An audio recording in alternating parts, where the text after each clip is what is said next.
महाराष्ट्र के अकोला में एक ऐसा रहस्यमयी शिवलिंग है जिसमें एक गहरी दरार है और उस दरार में फंसा है एक रानी की साड़ी का पल्लू। कहा जाता है कि सदियों पहले इस ठोस शिवलिंग के अंदर एक जीती जागती महारानी हमेशा के लिए समा गई थी। लेकिन सवाल ये है कि महादेव के सबसे पवित्र स्वरूप में एक महारानी को जिंदा क्यों समाना पड़ा? आखिर उस आधी रात को ऐसा क्या हुआ था जिसने महादेव को यह चमत्कार करने पर विवश कर दिया? यह कहानी है अकोला किले के राजा अकोल सिंह और उनकी महारानी की। महारानी बचपन से ही भगवान शिव की अनन्य भक्त थी। उनका मन राजसी सुखों और गहनों में नहीं बल्कि महादेव के चरणों में रमता था। विवाह के बाद जब वो अकोला के राजमहल में आई तो दिन भर पहरेदारी और राजसी तामझाम के बीच उन्हें महादेव की एकांत में पूजा करने का अवसर नहीं मिल पाता था। इसलिए अपनी इस निस्वार्थ भक्ति को दुनिया की नजरों से दूर रखने के लिए महारानी ने अपने मन में एक गुप्त संकल्प लिया। उन्होंने तय किया कि वो बिना किसी को बताए हर रात ठीक 12 बजे जब पूरा महल गहरी नींद में होगा, अकेले और नंगे पैर अपने आराध्य के दर्शन करने शिव मंदिर जाएंगी। यह एकांत की पूजा उनका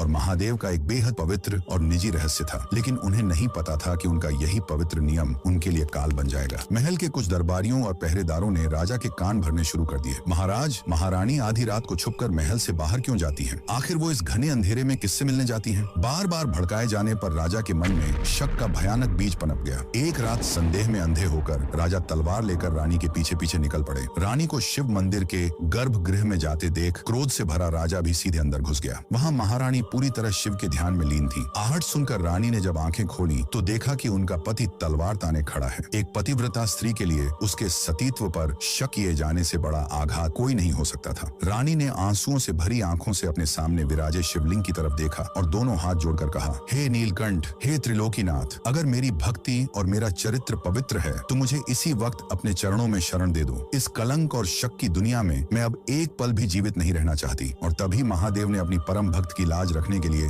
अपना सर्वोच्च प्रमाण दिया। पूरे मंदिर में एक अंधा कर देने वाली दिव्य रोशनी फैल गई। वो पत्थर का शिवलिंग अत्यंत आदर के साथ बीच से 2 हिस्सों में विभक्त हो गया। महारानी सदा के लिए अपने आराध्य के उस शिवलिंग के अंदर समा गई। राजा जब तक अपनी भूल समझ पाता वो शिवलिंग वापस जुड़ गया, लेकिन रानी की साड़ी का एक पल्लू उस पत्थर के बाहर ही रह गया। राजा अपने शक के बोझ तले जीवन भर उस मंदिर की चौखट पर रोता रहा और महादेव ने अपनी भक्त को हमेशा के लिए अपने पास रख लिया। आज अकोला का यह राज राजेश्वर मंदिर एक जागृत सिद्ध पीठ है जहाँ सच्चे मन से आने वाले हर भक्त की मुराद पूरी होती है। यह शिवलिंग इस बात का प्रमाण है कि महादेव अपने भक्तों की हमेशा लाज रखते हैं।